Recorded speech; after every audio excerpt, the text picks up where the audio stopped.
sejarah berdirinya dinasti Umayyah. Sebelumnya udah pernah dipelajari ya? Belum. Udah. Udah apa belum? Oh. Lanjut aja, Bang. Oke. Pertama, kita akan membahas tentang asal usul Bani Umayyah. Sebutan atau penamaan Bani Umayyah diambil dari nama salah seorang tokoh dari kalangan suku Quraisy pada masa jahiliyah yang bernama Umayyah bin Abdul Syams. Umayyah hidup pada masa sebelum Islam. Dinasti Umayyah didirikan oleh Muawiyah bin Abu Sufyan dengan pusat pemerintahnya di Damaskus pada tahun 41 sampai 132 Hijriah atau 661 sampai dengan 750 Masehi. Bani Umayyah memiliki peran penting di dalam perekonomian masyarakat Mekah. Keahlian mereka dalam berdagang cukup disegani kabilah lain. Ada yang tahu arti kabilah? Yang bisa jawab angkat tangan coba, Dek. Ayo yang bisa Yang bisa jawab. jawab. Nanti ada hadiah. Ada hadiahnya. Pupur.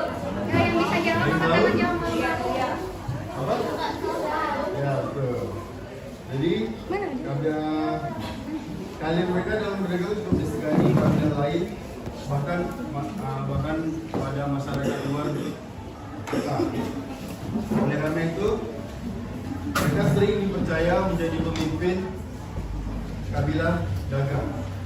Kemampuan berdagang Bani Umayyah tidak diiringi dengan kemampuan mereka dalam bidang keagamaan.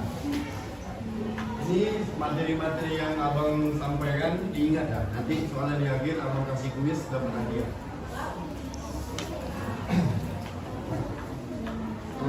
Umayyah memiliki paman yang bernama Hashim bin Abdul Manaf, yang kemudian keturunannya menggunakan nama kelompoknya dengan sebutan Bani Hashim. Bani Hashim dipercaya sebagai penjaga keamanan Ka'bah yang menjadi tempat beribadah. Selain itu, mereka juga dipercaya menjabat Sikoyah yang bertanggung jawab memberi air Zam-Zam bagi para penjara Ka'bah. Meski demikian, dalam kedudukan bangsa Quraisy Mekah, kedua bani ini dipandang penting dan terhormat. Bila ada yang berkenaan dengan masalah dunia, maka mereka bertanya kepada Bani Umayyah. Untuk urusan agama, mereka bertanya kepada Bani Hashim. Bani Umayyah memiliki pengaruh cukup kuat di kalangan masyarakat Quraisy, baik sebelum maupun setelah memeluk agama Islam. Sebelum memeluk agama Islam, Bani Umayyah melakukan perlawanan terhadap dakwah Nabi Muhammad SAW dan diikuti oleh orang-orang Quraisy. Sementara itu, Bani Hashim mendukung dakwah Nabi Muhammad SAW. Jadi dari sini bisa kita simpulkan kalau Bani Umayyah dan Bani Hashim itu bertentangan dalam hal mendukung ataupun tidak pada dakwah Nabi Muhammad SAW. Demikian pula ketika mereka masuk Islam pada peristiwa Fatu Makkah, banyak orang yang semula kafir mengikuti langkah Bani Umayyah. Ada seorang tokoh dari Bani Umayyah bernama Abu Sufyan. Dia dikenal sebagai pribadi yang pandai berdiplomasi. Dalam satu kesempatan berdagang ke negeri Syam, kabilah dagang dari kaum Quraisy dipanggil oleh Heraklius. Heraklius itu kayak kaisar pada masa Romawi.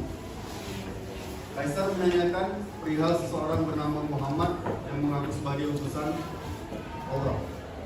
Abu Sufyan yang ketika itu memimpin rombongan dagang datang menghadap Kaisar seraya menjelaskan keadaan Nabi Muhammad SAW.